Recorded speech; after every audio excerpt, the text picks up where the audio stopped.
Hello दोस्तों, welcome to my YouTube channel. तो लेकर आई हूँ रोमांचक रहस्यमय आंचल की कहानी। आप जरूर सुनिएगा।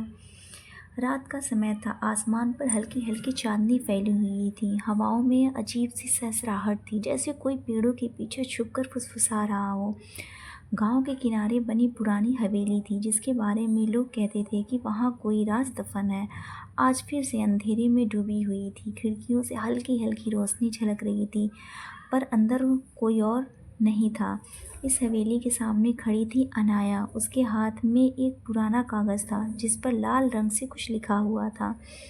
सच जानना है तो हवेली में दाखिल हो, लेकिन लौट कर आ ना पाना शायद नामुमकिन हो। अनाया की धड़कनें तेज हो चुकी थी। उसे महसूस हुआ कि जैसे कोई उसकी पीठ के पीछे खड़ा है। उसने पलट कर देखा, कोई नहीं था, पर हवा में एक अजीब सी खुशबू थी, जैसे किसी अनजानी आंचल की महक हो जो उसके दिल की उतर रहा हो। वह धीरे धीरे हवेली के भारी दरवाजे की ओर बढ़ी। दरवाज़ा बिना छुए ही अपने आप चर चर की आवाज़ करते हुए खुल गया। अंदर बहुत ही अंधेरा था। सिर्फ दीवारें पर टंगे पुराने चित्र थे, जिनकी आंखों में जैसे उसे घूर रही हो।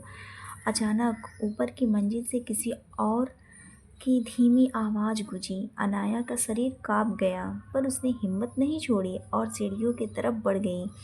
हर कदम पर सीढ़ियाँ चीखती, जैसे सदियों का दर्द बयां कर रही हो। जब वह ऊपर पहुंची, उसके सामने एक लंबा गलियारा था और उसके अंत में खड़ी थी एक सफ़ेद आंचल वाली परछाई।